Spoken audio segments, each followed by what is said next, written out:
कृष्णाय वासुदेवाय हरये परमात्मने प्रणतक्लेशनाशाय गोविन्दाय नमोऽस्तुते। नारायणाय नमोऽस्तुते। श्री सद्गुरुदेवाय नमोऽस्तुते।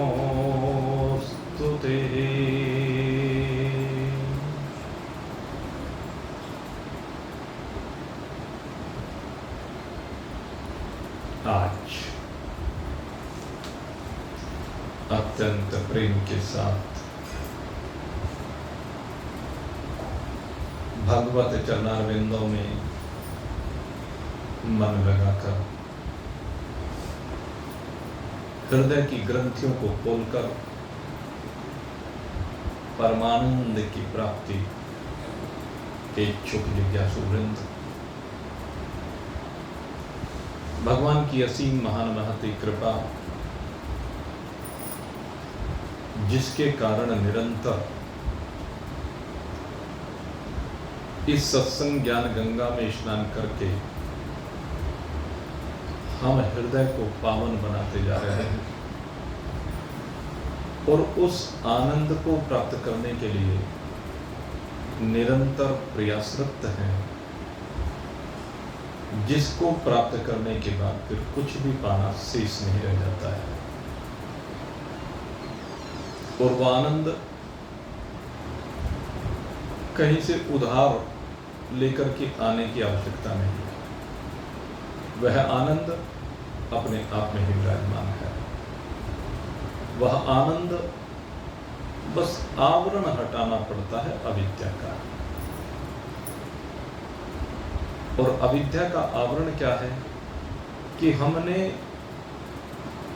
अविद्या के कारण दुख को तो सुख समझ लिया है और सुख को दुख समझ लिया है।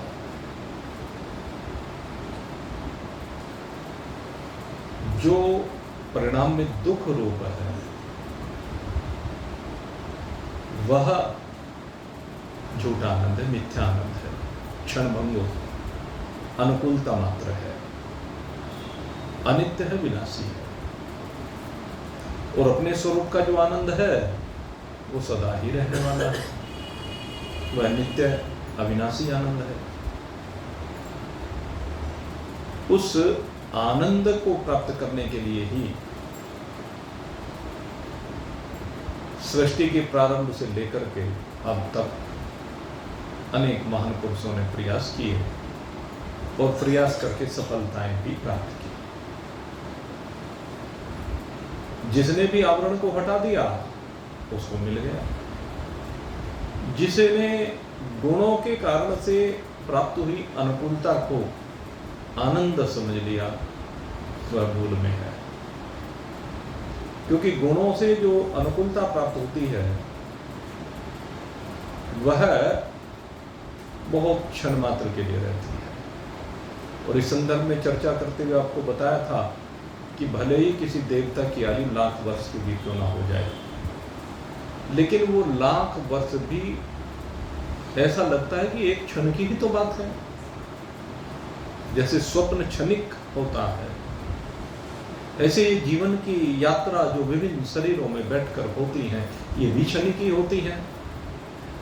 जिस समय शरीर का परित्याग होता है उस समय ये लगता है अरे ये मैंने क्या देखा, ये मेरे साथ क्या हुआ, इस शरीर में बैठकर के कैसी यात्रा की। तो ये सब क्षणभंगुर इसीलिए कहा गया। लेकिन जो एक बार उस नित्य आनंद को प्राप्त कर लेता है वह अनंतता में विराजमान हो जाता है। वह सुख नित्य रहने वाला है। विषयों का सुख अनित्य है, लेकिन परमात्मा का जो सुख है वह नित्य है। वो आने के बाद कभी जाता नहीं। सबसे बड़ी विशेषता यह। और ये जीव शरीर का परित्याग करने के बाद भी फिर तो सार्वभौम सत्ता के साथ एक रूप होकर रहता है,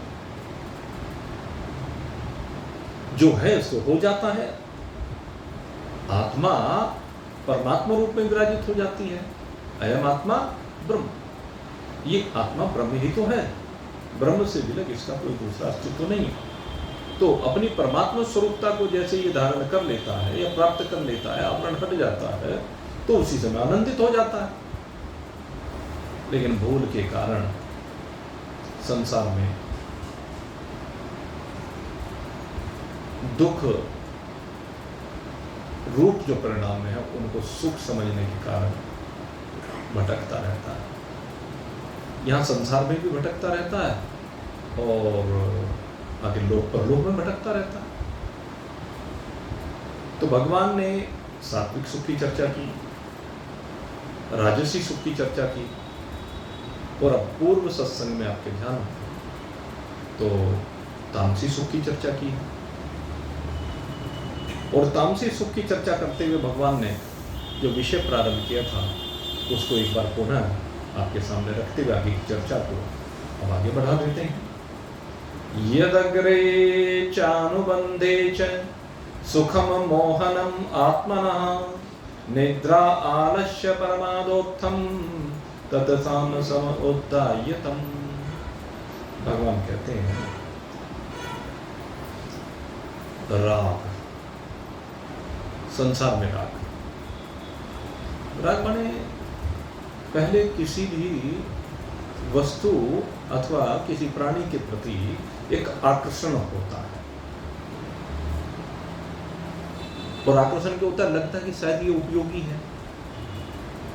कोई भी वस्तु हमने देखी, पहले तो देखी, देखने के बाद लगा कि हाँ ये उपयोगी हो सकते, तो उसके प्रति एक आकर्षण हमारा बन जाता है। हर वस्तु के प्रति आकर्षण नहीं बनता है। जैसे मान लीजिए आप रेल में यात्रा कर रहे हैं, अब रेल में यात्रा करते हुए जब लंबी यात्रा पर जाते हैं तो लंबी यात्रा पर हमने देखा कि प्रकृति अनेकानेक रूप बदलते हुए दिखाई देती है। हमने एक बड़ी लंबी यात्रा की, ये समझ लीजिए कि पूरा हिंदुस्तानी उस यात्रा में मपक गया। जब दिल्ली से बैठ करके और त्रिवेंद्रम पहुंचे, भाई इधर नॉर्थ उधर साउथ, तो हमने वो 2 दिन लगातार उसमें ट्रेन में रहे और उसमें हमने बहुत लंबा चौड़ा पता नहीं कितनी स्टेट बीच में आई, उनके रंग रूप को देखा, बहुत तरह की प्रकृति बीच में दिखाई दी। तो कुछ दृश्य जो हर क्षण बदल रहे थे, उस समय उनमें से कुछ ऐसे भी रहे जिन्होंने अपनी ओर आकर्षित किया, अच्छे लगे। अब उन दृश्यों को पुनः देखने की अगर अभिलाषा मन में है, क्योंकि उस समय तो रेल में बैठे बैठे निकल गए, लेकिन उन दृश्यों को अगर बाद में भी देखने की अभिलाषा है तो वही तो आकर्षण है उन दृश्यों का। और यूं ही चले जा रहे हैं, रास्ते में दृश्य दिख रहे हैं, बदल रहे हैं और बदलते जा रहे हैं, तो हमें उससे कुछ लेना देना नहीं है। अब वो दृश्य को दोबारा थोड़े ना हमें देखने को मिलेगा, और मिले भी तो भी हमारा कोई आकर्षण नहीं होना चाहिए। तो ऐसे ही जीवन की यात्रा है भाई। इस जीवन की यात्रा में न जाने कितने दृश्य आपको देखने को मिलेंगे, कितने प्राणी आपको देखने को मिलेंगे, सब कुछ संसार में रोज बदलते हुए देखने को मिलेगा। अब अगर यदि उसका आकर्षण बढ़ गया तो आकर्षण बढ़ते ही फिर उसकी अभिलाषा होने लगती है कि अब ये मुझे मिल जाए। ये सूक्ष्म राग है, और मिल गया तो मिलने के बाद जब वो वस्तु हमें मिल जाती है, जब वो प्राणी हमें मिल जाता है, तो उसमें फिर उत्तरोत्तर राग बढ़ते बढ़ते ये जो राग है ये मोह का रूप धारण कर लेता है। जैसे एक लड़का है, एक लड़की है, दोनों का पालन पोषण अलग अलग स्थान पर होता है, और धीरे धीरे दोनों जब बड़े होते हैं, बड़े होने के बाद उनका विवाह हो गया। अब जो विवाह हुआ तो दोनों के बीच आकर्षण हुआ और उसके बाद दोनों का राग बना, लेकिन उसके बाद जब मिल गए दोनों तो उत्तरोत्तर उनका राग बढ़ता गया, एक दूसरे के प्रति प्रेम बढ़ता गया और बढ़ते बढ़ते वो राग मोह में परिवर्तित हो गया। अब क्या हुआ? मोह में परिवर्तित होने पर अब उसका सुख और दुख वो अपने को फील होने लगा, महसूस होने लगा, अनुभूति होने लगी। और अगर दुख है तो उसका निवारण करने का मन में भाव आने लगा। ये मोह के कारण हुआ। अगर मोह नहीं है तो मन में वो फीलिंग्स नहीं होंगे। और अगर उसके जीवन में सुख है तो उसके साथ उस सुख भोग को भी साथ साथ भोगने का ये जीवन की यात्रा में चल रहा है चक्र। तो यहां से राग से मोह की उत्पत्ति होती है। अब पति पत्नी दोनों, पहले तो दोनों का एक दूसरे में राग हुआ, फिर कोई संतान हो गई। अब संतान होने के बाद क्या हुआ? जब तक कुछ नहीं थी तो कुछ नहीं, और होने के बाद उसके प्रति राग बना, मोह बना, और कितना बना कि धृतराष्ट्र बन जाते हैं। ये मोह धृतराष्ट्र बना देता, अंधा बना देता है। तो यही बात कह रहे हैं, ये जो चीज है ना, ये मोह, ये भाई सबसे भयंकर है। मोह सकल जग व्याधिन कर मूला, ताते पुनि उपजई बहु सूला। तो ये जो मोह है, इसके बाद कहते हैं ये मोह क्या करता है? आपको एक पक्षीय बना देता है। उस मोह के कारण अगर यदि जिसके प्रति आपका राग है वो गलत भी करता है और दूसरा सही कर रहा है, कोई विवाद हो जाए, तो आप किसके पक्ष में खड़े होंगे? जिसके प्रति मोह है, गलत के पक्ष में खड़े हो जाए। इसको मूर्खता कहते हैं, इसको विवेकहीनता कहते हैं। ये विवेक नहीं है। स्कूल में बच्चे पढ़ने के लिए आते हैं, सब तरह के बच्चे होते हैं। अब उनमें उद्दंड किस्म के बच्चे भी होते हैं, ना पढ़ने वाले बच्चे भी होते हैं। शरारती बच्चे जो होते हैं वो टीचर की नाक में दम की रहते हैं, और जो बढ़िया बच्चे होते हैं वो बड़ा सम्मान भी करते हैं और उनसे शिक्षक खुश भी रहते हैं। लेकिन आज एक ऐसा युग आ गया है, जब से शिक्षा का निजीकरण हुआ तब से विशेष रूप से एक प्रवृत्ति संसार में बन गई है। वो जो उद्दंड बच्चे होते हैं, अब उन उद्दंड बच्चों को दंड भी मिलता है। अब जब सारे दिन नाक में दम करे रखेगा, शिक्षक भी क्या करे? तो उसको एक आध बार पनिश भी कर देगा, और जब पनिश कर दिया वो जाकर के घर भी बताएगा। एक आध पर तो अभिभावक ध्यान नहीं देंगे, लेकिन ऐसे उद्दंड बच्चे तो रोज उद्दंडता करते हैं, रोज वो उनका नंबर आता है।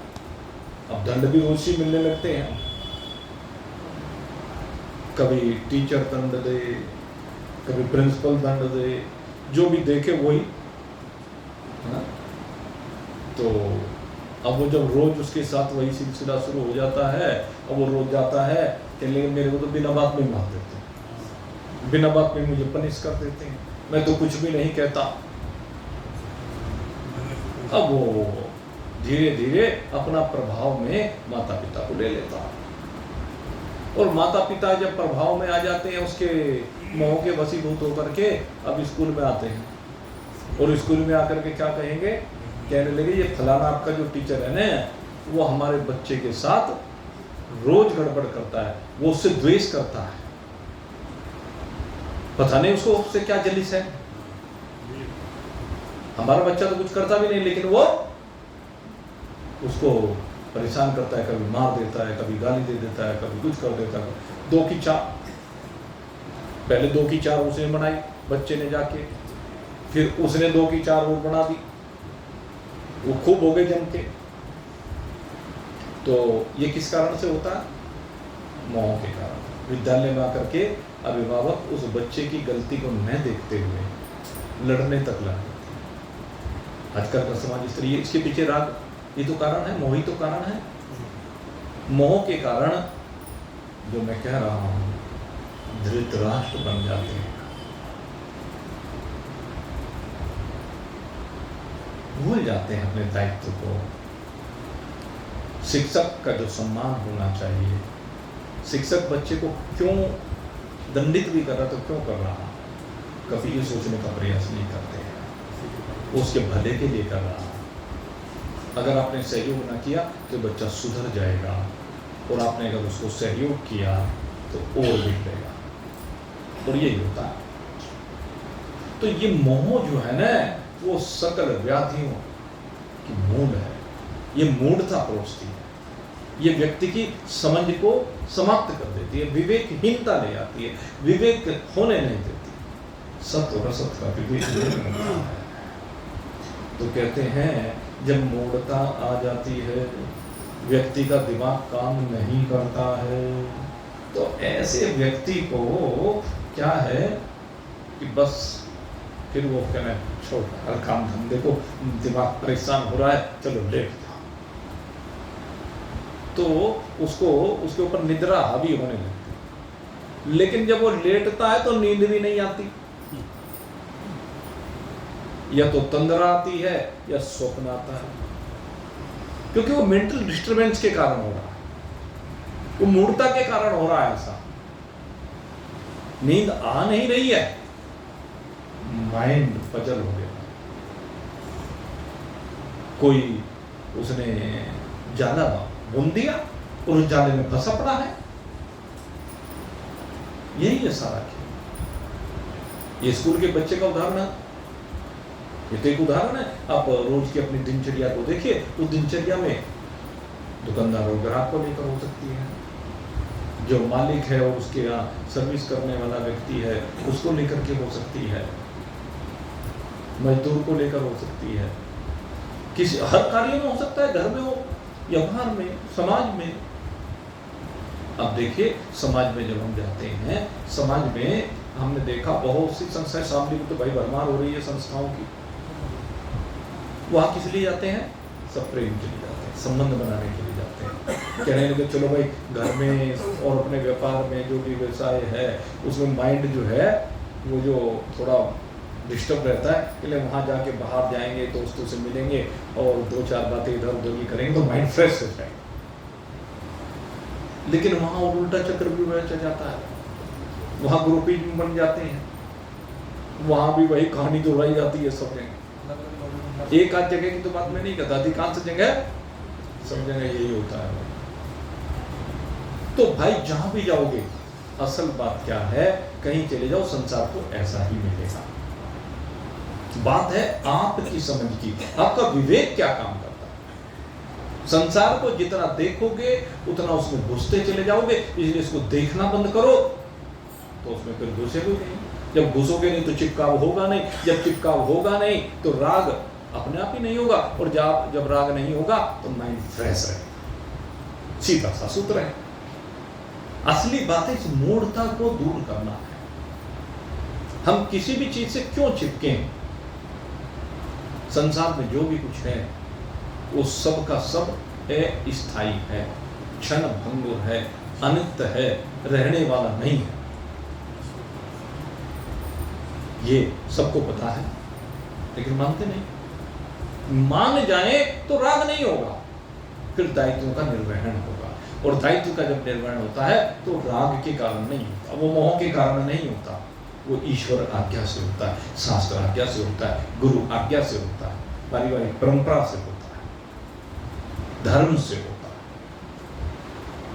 उसमें राग की बात नहीं है, उसमें मोह की बात नहीं है। तो ये जो सब चीजें हैं भाई, ये विवेक की आवश्यकता है। विवेक होगा तो कहीं फंसोगे नहीं, और नहीं विवेक होगा तो बस पड़े हुए चारपाई तोड़ोगे, कभी इधर करवट बदलोगे कभी उधर करवट बदलोगे। और इसके पीछे क्या कारण है? ये जो वृत्ति है मूढ़ता वाली, ये कैसी वृत्ति है? ये तमोगुणी वृत्ति है, इसी को तमोगुणी वृत्ति का। तमोगुण जैसे जैसे बढ़ता चला जाता है, मनुष्य की वृत्तियां भारी होती चली जाती हैं। यहाँ पर क्या करें कि वृत्तियां भारी हो जाती हैं, सर भारी हो जाता है, समझ लो। जब भी किसी समस्या में फंसे होते हो, उलझे हुए होते हो, तो सर भारी होता है कि नहीं होता? बिना बात में सर में दर्द हो जाता है कि नहीं?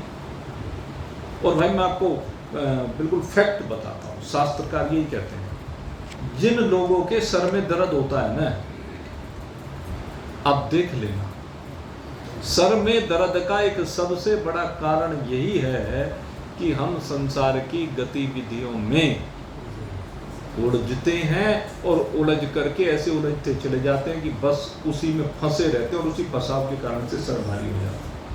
क्योंकि बार बार एक ही चीज का चिंतन हो रहा है, बार बार एक ही चीज उठा के सर पे, अब क्या होगा, अब क्या होगा, अब क्या होगा, अब कैसे होगा, कैसे होगा, कैसे होगा, क्या होगा, क्या होगा, कब होगा, कैसे होगा, क्यों होगा, सर तो अपना भी भारी हो जाएगा। ये सारी चीजें, ये जो वृत्तियां हैं, इनका वजन मस्तिष्क पर आ जाता है। इन वृत्तियों से तो बाहर निकलना है। और इसके लिए भाई मैं बार बार कहता हूं, दूसरों को देखना बंद कर दो। जितना दूसरों को देखोगे उतना फंसोगे। फंसने के लिए नहीं आए हो, यहां उलझने के लिए नहीं आए हो, यहां बंधने के लिए नहीं आए हो। अरे खुलने के लिए आए हो, यहां तो मुक्त होने के लिए आए हो, बंधन मुक्त होने के लिए आए हो। बंधन काटने के लिए आप और बंधनों में उलझे पड़े हो, पता नहीं किस किस के बंधन बांध लिए हैं। और इस सब के पीछे एक ही कारण है, तमोगुण। तमोगुण की जितनी वृत्तियां बढ़ती चली जाएंगी, अर्थात राग जितना बढ़ता चला जाएगा, मोह जितना बढ़ता चला जाएगा, उतनी मूढ़ता आती चली जाएगी। और ये मूढ़ता निद्रा परोसती है। और इस स्थिति में क्या होता है, कहते हैं जब वृत्तियां भारी हो जाती हैं, आदमी पड़ा है बस, तो उस समय पड़े हुए अगर कुछ काम भी हो तो आवश्यक काम आने पर भी वो व्यक्ति, अरे बस अभी तो आराम करने दो। उसे क्या लगता है कि मैं लेटा हूं तो बस ठीक है, थोड़ा आराम मिल रहा है, सुख मिल रहा है।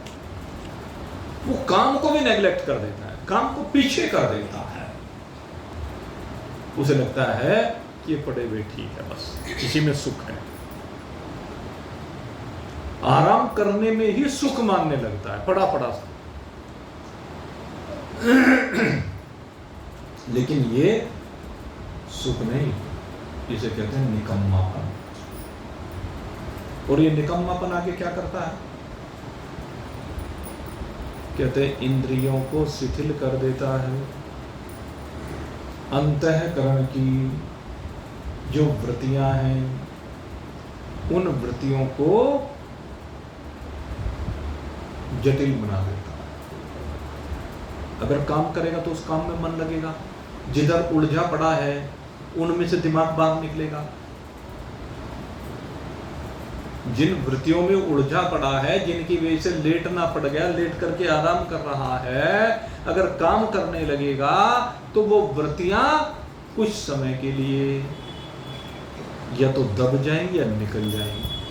क्योंकि अब कौन सी वृत्तियां आ जाएंगी, जो काम आप करने के लिए उद्यत हुए, उस तरह की वृत्तियां आ जाएंगी, और वो वृत्तियां इन वृत्तियों को दबा देंगी या इनका विनाश कर देंगी। तो आदमी को सुख मिल जाएगा। इसलिए कहते हैं जो जिम्मेदारी है, जो करने योग्य कार्य है, उसको अवश्य करना चाहिए।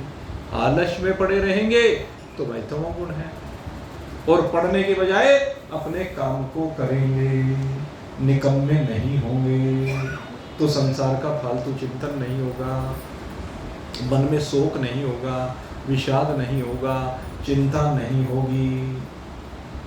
जो मन अशांत हो रहा है वो क्या है, प्रशांत मना, वो शांत होने लगेगा। मन आपका शांत होना प्रारंभ हो जाएगा।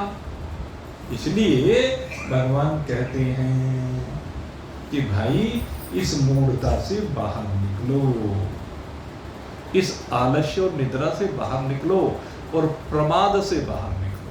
क्योंकि जो प्रमाद है ना भाई, ये बड़ा भयंकर है। प्रमाद क्या है? करने योग्य कार्य को न करना, ये प्रमाद है। और प्रमाद को दो प्रकार का बताया गया है। ये दो प्रकार का प्रमाद है। एक प्रमाद तो है अक्रिय प्रमाद और एक प्रमाद है सक्रिय प्रमाद। अक्रिय, एक सक्रिय। अक्रिय और सक्रिय का अर्थ क्या है? अक्रिय और सक्रिय। अक्रिय प्रमाद कौन सा है? सबसे पहले उसे बताते हैं भाई। जो घर के काम धंधे हैं, परिवार के काम धंधे हैं, इस शरीर के लिए जो आवश्यक कार्य हैं, बीमार हो गए तो दवाई लेना भी तो शरीर का आवश्यक कार्य है। काम धंधे पर जाना भी तो शरीर का आवश्यक कार्य है। परिवार का पालन पोषण करना भी तो आवश्यक कार्य है। शरीर की जो आवश्यकताएं हैं उनको पूरी करना, ये सब जो है आवश्यक है। लेकिन जो नहीं करता, आलस्य के कारण से पड़ा रहता है, तो इसको कहते हैं अक्रिय प्रमाद। अर्थात जिसमें क्रिया समाप्त कर देता है, क्रियाएं कम कर देता है। जो आवश्यक क्रियाएं उनको ना करके पड़ा रहता है, ये तो हो गया क्रिया। अब सक्रिय है। अब सक्रिय प्रमाद, ये विचार कर लो भाई। बहुत से लोग हैं सारे दिन तो कहने हम तो सारे दिन लगे ही रहते हैं, सारे दिन लगे रहते हैं। काहे में लगे रहते हैं? कहने लगे कहीं ताश की चौकड़ी बैठी हुई है, ताश की चौकड़ी बैठी हुई है, शतरंज की, लूडो की, वो पहले तो वो कहते थे ना क्या, चौपट, उसकी चौकड़ी बैठी हुई है। बस लग गए वहाँ, खेल देखने में लग गए। और शराबियों को देखा होगा आपने, वो भी सब जो है ना बैठ करके अपने अपने उसमें चौकड़ियों में, वो भी अकेले नहीं पीते हुए, बैठ के अपना ग्रुप बना के घंटा 2 घंटा बातचीत करके वहाँ समय खराब करते हैं पहले। तो ऐसे शराबी हैं, भंगेड़ी हैं, बीड़ी सिगरेट पीने वाले हैं, और कुछ ऐसे हैं जो न करने योग्य कार्यों को करते हैं। जो न करने योग्य कार्य, न करने योग्य कार्य कैसे? जो करने नहीं चाहिए, चोरी करते हैं, हेरा फेरी करते हैं, जेब काटते हैं, वे विचार में रत रहते हैं, मांसाहार करते हैं, अभक्ष्य भोजन, दुर्व्यसनों में लगे हुए हैं। वो शरीर से तो क्रियाएं कर रहे हैं, लेकिन वो प्रमादी तो है, वो विनाश की ओर ही तो जा रहे हैं, वो अपने जीवन को बर्बादी तो कर रहे हैं। तो इसको कहते हैं सक्रिय प्रमाद। तो अक्रिय प्रमाद और सक्रिय प्रमाद, ये प्रमाद 2 प्रकार का हुआ। और इनमें क्या है? बस निरर्थक समय बर्बाद कर रहे हैं। एक कहीं बैठेंगे और बस यूं ही चर्चा इधर की उधर की फालतू की, मान लीजिए ये काम तो नहीं कर रहे हैं, दुर्व्यसन, लेकिन ये भी व्यसन है कि आपस में 5, 7, 10 जने बैठ गए और चर्चाएं शुरू कर दी इधर की उधर की, फालतू जिन चीज़ों से कोई लेना ना देना। फलाने ने ये कर दिया, फलानी जगह ये हो गया, फलानी जगह वो हो गया, उसने ये किया, उसे नहीं करना चाहिए तो उसे वो करना चाहिए। अरे तेरे को क्या लेना देना? एक आदमी चर्चा कर रहा था, भाई वो देखो फलाना सेठ है ना टाटा, कितने 100 फैक्ट्रियाँ। अरे टाटा क्या, वो बिरला, कितने उसकी 1000 फैक्ट्रियाँ। अरे तुम नहीं जानते अडानी की 10,000 फैक्ट्री। कहने अरे सबसे बड़ा सेठ तो अंबानी है। नहीं जानते। उसके घर में इतना धन भरा पड़ा है, फलाने का इतना, फलाने का इतना, फलाने का इतना। अरे तेरा क्या? फलाने के घर में क्या है, तुझे क्या लेना देना? फलाने की बहू ऐसी है, फलाने की लड़की ऐसी है, फलाने का लड़का ऐसा है, तेरा क्या? क्या लेना देना? तो यह है निरर्थक चर्चा, यह व्यर्थ चर्चा, यह सक्रिय प्रमाद में आता है। इसमें बस तिकड़म बजाए जाएंगे, दिमाग लगाए जाएंगे, घुमाए जाएंगे, इसका इतना बढ़िया काम क्यों चल रहा है? अरे मेहनत कर रहा है, चल रहा है, उसका प्रारब्ध है, चल रहा है, तुझे क्या? इस तरह की जो सोच है, ये है सक्रिय प्रमाद। इसमें महाराज जी बता रहे थे आज उदाहरण कि बड़ी तेज बारिश बरस रही थी और आदमी अपने बच्चों के साथ घर में बैठा था, तो कहने लगा फला के 7 बच्चे हैं, हाँ है, पहले का नाम राम, दूसरे का श्याम, तीसरे का श्याम, चौथे का फलाना, और 5वां क्या है भाई? 5वां क्या है? घंटों तक सोच गया, समझ में नहीं आया। चल अच्छा बारिश हो रही, कोई बात नहीं, नजदीक पूछे। इसे कहते हैं सक्रिय प्रमाद। और पूछा जाके वहाँ, अरे हाँ यो है भाई, मैं तो भूल गया था।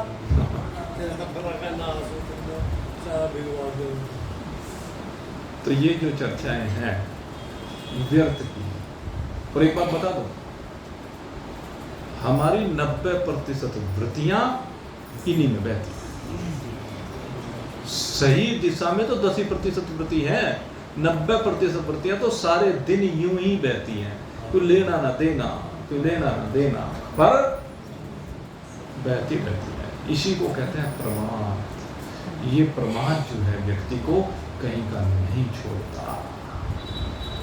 और एक प्रमाद और होता है, कहने लगे कोई मजदूर को लाएं, आप पट्टे पर जाएं मजदूर को लेने के लिए। अब मजदूर से मजदूरी तय करें, 8 घंटे काम करें, लेकिन वो मजदूरी तो पूरी लेगा और 8 घंटे में 4 घंटे काम करते तो बहुत बड़ी बात है। ये भी प्रमाद है, ये हेरा फेरी वाला प्रमाद है, जिससे जो आपने तय किया वो काम पूरा होना चाहिए। कोई नौकरी कर रहा है, सरकारी कर रहा हो या प्राइवेट कर रहा हो, जिस काम की भी नौकरी कर रहा है, जितने समय की नौकरी जिस सब कंडीशंस के साथ तय हुई है वो न करना, ये भी प्रमाद है। हेरा फेरी करना उसमें, ये प्रमाद है। जो शिक्षक क्लास में पढ़ाता नहीं, उचित प्रकार से नहीं पढ़ाता है, चाहता है कि मेरे यहाँ ट्यूशन्स की लाइन लग जाए, तो ये प्रमाद है, धोखा है, छल है, हेरा फेरी है। सब तरह की प्रकृति के हैं। एक हमारे यहाँ एक शिक्षक थे, बहुत बढ़िया शिक्षक, सत्यपाल आर्य जी हुआ करता था उनका नाम। तो उनके पास अगर कोई ट्यूशन के लिए बच्चा आ भी जाता, तो बेटे जो मैं पढ़ा रहा हूँ तेरी समझ में नहीं आ रहा, जो मैं क्लास में पढ़ाता हूँ वो समझ में आया या नहीं आया? अगर तेरी समझ में आ गया तो ट्यूशन की क्या आवश्यकता है, और समझ में नहीं आया तो फिर मैं किस लिए हूँ? मैं बता दूंगा, पूछ ले। और ट्यूशन पे कोई मैं अलग से पढ़ाऊंगा क्या? जो यहां पढ़ा रहा हूं तो ट्यूशन पे पढ़ाऊंगा। ऐसे व्यक्तित्व हुए, लेकिन ऐसे व्यक्तित्व हमें कम मिले भाई, लेकिन जो मिले तो उनको आज हम स्मरण करते हैं। जो अपने कार्य के प्रति जिम्मेदार हैं, उनके जाने के बाद भी उनका स्मरण किया जाता है, उनके उदाहरण दिए जाते हैं। बोर्ड के एग्जाम में कभी उनकी क्लास में कोई बच्चा फेल नहीं हुआ जिनकी, ये उनका रिकॉर्ड रहा। एक भी बच्चा कभी फेल नहीं, ऐसा वो पढ़ाते थे, क्योंकि निष्ठा थी, समर्पण था। और जो विपरीत करते हैं भाई, आज वो भले ही खुश हो रहे हों, लेकिन परिणाम में दुख मिलना निश्चित है, विष मिलेगा। ये तामसी वृत्ति का द्योतक है। और जो तामसी प्रमाद युक्त वृत्ति है वो सतोगुण को ढक देती है। इस तमोगुण की सबसे बड़ी बात ये है, ये सतोगुण को ढक देती है, ये अच्छी वृत्तियों को ढक देती है, अच्छे भावों को ढक देती है, इसके नीचे दब जाते हैं। कड़वे के नीचे जैसे मीठा दब जाए। मीठा रसगुल्ला हो, उसमें एक बूंद करेले का रस डाल दो, सारी मिठास का नाश कर देगा। कर देगा कि नहीं कर देगा? सतोगुण तमोगुण के असर को कम करेगा, लेकिन तमोगुण सतोगुण का नाश कर देता है, दबा देता है। जिसके अंदर ये तमोगुण आ जाए, एक भी विकार आ जाए। जैसे एक वो कहावत है ना कि एक गंदी मछली भी सारे तालाब को खराब कर देती है। एक मछली गड़बड़ा जाए। परिवार में एक बच्चा गलत निकल जाए, सारे परिवार की बदनामी करा देता है। माता पिता धर्मात्मा हो, भाई बंधु धर्मात्मा हो, कुल की मर्यादा चली आ रही हो, प्रतिष्ठित हो, लेकिन एक बच्चा गलत निकल जाए तो सारे कुल के ऊपर दाग लगना शुरू हो जाता है। और इसका सबसे बड़ा उदाहरण कौन है? त्रिशंकु। त्रिशंकु जो है उसकी कथा आती है। वो जो त्रिशंकु है, राजा का बेटा है, वो मतलब शुरू से ऐसा गड़बड़ घोटाला करता था और उसकी वजह से सब परेशान रहते थे। वो जो त्रिशंकु था, वो जब राजकुमार था तो एक जगह पर एक ब्राह्मण कन्या का विवाह हो रहा था और वो वहां पहुंच गया और वहां पहुंच करके उस ब्राह्मण कन्या को उठा करके ले गया। आजकल तो ये घटनाएं आम हो रही है, लेकिन इतिहास में सबसे पहले इस तरह की घटना ये त्रिशंकु ने की और इसी कारण से राजा ने उसका परित्याग कर दिया। राजा ने अपने बेटे का परित्याग कर दिया। वो तो फिर वो विश्वामित्र जी की शरण में गया। विश्वामित्र जी के तप के लिए गए हुए थे। उनकी पत्नी को, खैर एक लंबी कथा आती है देवी भागवत में। तो ऐसा अगर किसी का बेटा निकल जाए तो कुल पर भी दाग लगा देता है ना। कुल तो ये भी इक्ष्वाकु ही है, सूर्यवंशी है। जिसमें त्रिशंकु हुआ वो भी तो उसी कुल में हुआ ना। लेकिन एक इस व्यक्ति की वजह से एक और भी हुआ भाई। नहूस का नाम आपने सुना होगा। उसके नाम से आज तक भी कहावत बन गई कि न वो बड़ा नहूस है।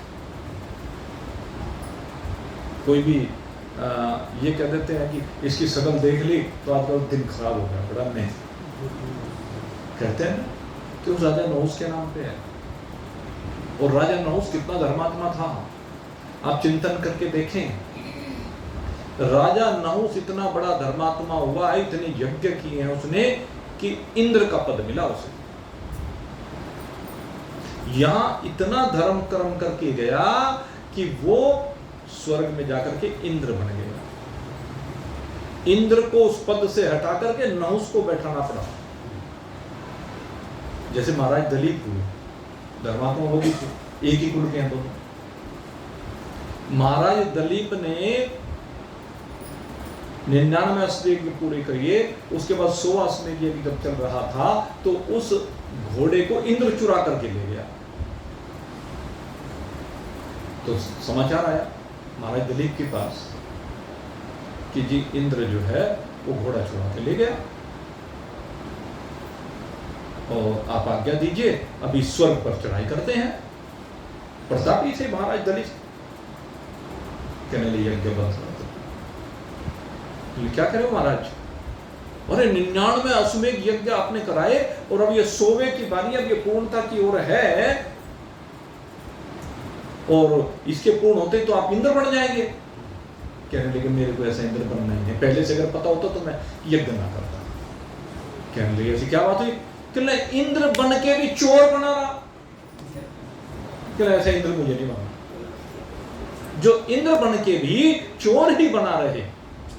इंद्र घोड़ा चुरा कर, भाई कोई राजा महाराजा ले जाता चलो अलग बात थी, लेकिन जिस पद को प्राप्त करने के लिए मैं जा रहा हूं, और वो उसने तो स्वअश्वमेध यज्ञ किए होंगे पहले कभी, तभी तो इंद्र पद पर बैठा होगा, और वो इंद्र बनकर भी घोड़े की चोरी कर रहा है। तो ऐसा इंद्र मुझे नहीं माना। महाराज दिलीप तो इतने धर्मात्मा हुए, और राजा नहुस अब उसने स्वअश्वमेध यज्ञ कर लिए, इंद्र का पद मिल गया। और इंद्र का पद मिलते ही अब कभी स्वर्ग देखा तो था नहीं, अब स्वर्ग की चकाचौंध, वहां तो भाई ऐसा दिव्य वातावरण उसने कभी कल्पना भी नहीं की थी, और वहां जाकर के दिमाग खराब हो गया। राजा नहुस का वहां दुनिया भर की अप्सराएं दिखाई दे रही हैं, नंदनवन दिखाई दे रहा है, कल्पवृक्ष दिखाई, और स्वर्ग की वो वाली शान, इंद्र का सिंहासन, उस पर बैठ के शक्ति आ गई, अहंकार आ गया, अभिमान आ गया, और उस अभिमान में आकर के उसके दिमाग में बैठा कि स्वर्ग में जो भी कुछ है सब तेरा है। और उसी उसमें उसने जो इंद्र की पत्नी सची थी, कहने लगा जब इंद्र मैं बन गया तो ये मेरी पत्नी बनेगी। दिमाग जो है वो उल्टा चलने लगा, और इसी चक्कर में आखिर में सर्प बनना पड़ा। जब सची ने उसके निमंत्रण को स्वीकार नहीं किया तो वो प्रेशर बनाने लगा। तो स्वर्ग का अधिपति है ना इंद्र, जाकर के 15 में छुप गया जो पहला इंद्र था। अब कोई उपाय किया जाए, तो उपाय बता दिया मनीषियों ने कि एक काम करो, इसे नहुस को कहो कि ये साधु संतों को पालकी में जोत कर, घोड़ों की जगह साधु संतों को जोत करके अगर यदि आए, सची ने कहा कि तुम उस रथ में बैठ करके आओ, साधु संत उसे खींचते हुए लेकर के आए तो मैं तुम्हारा वर्ण कर लूंगी। अब उसकी तो खोपड़ी खराब हो रही थी, उसे तो कुछ दिख नहीं रहा था। यही तो है विमूढ़ता, स्वर्ग में जाकर भी विमूढ़ता बनी हुई है, और उसी के कारण से उसने रथ तैयार करा और रथ में साधुओं को जोत दिया, और साधु अब रथ लेकर के चले। सप्तऋषि कह लीजिए, वैसे वो सप्तऋषि नहीं थे, मैं तो वैसे ही कह रहा हूँ जैसे ऋषि वहां होते हैं ऐसे और भी ऋषि, अनेक लोग में वहां ऋषि रहते हैं। तो उनको उसने जोत दिया, और सची से मिलने की बहुत जल्दी थी, और उसी जल्दी के कारण से उसने उन ऋषियों के ऊपर, महात्माओं के ऊपर कोड़े बरसाने शुरू किए, जैसे घोड़ों पे कोड़े बरसाते हैं ना, तो कोड़ा बरसाना शुरू किया, कहा जल्दी चलो जल्दी चलो। और जब उसको संस्कृत में सब कहते हैं जल्दी चलने को, तो उन्होंने कहा दुष्ट पापी तू स्वर्ग में रहने के लायक नहीं, जा सर्प ही बन गए। और आखिर में न उसको वहां से तुरंत, देखो कितने दिन स्वर्ग में रहा, 100 करने के बाद वहां जाकर भी बुद्धि खराब। तो जिसकी बुद्धि खराब है स्वर्ग में तुरंत धक्का देके निकाल दिया जाता है, वो लंबी आयु नहीं भाई, उसने इतने पुण्य कर्म नहीं किया कि लंबे समय वहां रह पाता, धक्का देके नीचे गिर दिया, सर्प बन गया। नहुस का ऐसा हुआ। तो ये बुद्धि ठीक रहनी चाहिए। आलस्य, प्रमाद, निद्रा, इनसे बाहर निकल करके अगर सुख में जीवन को जीना है तो विमूढ़ता नहीं आने देनी है। और विमूढ़ता कब नहीं आएगी? जब मोह से संयुक्त नहीं होगे। और मोह से संयुक्त कब नहीं होगे? जब संसार में रागवान नहीं होगे। और संसार में रागवान तब नहीं होगे जब असंगता आ जाएगी। इसलिए जीवन में असंगता लानी अनिवार्य है, क्योंकि असंगता आने पर ही बुद्धि परमात्मा में लगती है। अन्यथा तो ये संसार का संग इसे कहीं का छोड़ता नहीं है। अंदर से असंग हो जाइए, बाहर से असंग होने की आवश्यकता नहीं है।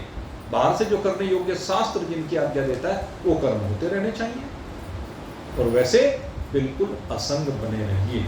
क्योंकि हमारा आत्मा है ही ऐसा। हमारा आत्मा शरीर रूप नहीं है, हमारा आत्मा शरीर का साक्षी है, दृष्टा है, संसार का दृष्टा है।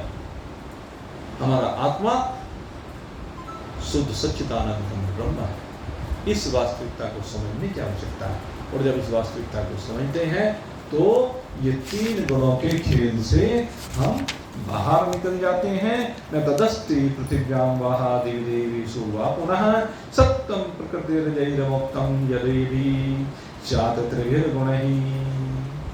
कहते हैं कहीं भी किसी भी लोक में, चाहे पृथ्वी की बात हो, स्वर्ग में बात हो, देवताओं की बात हो, मनुष्य की बात,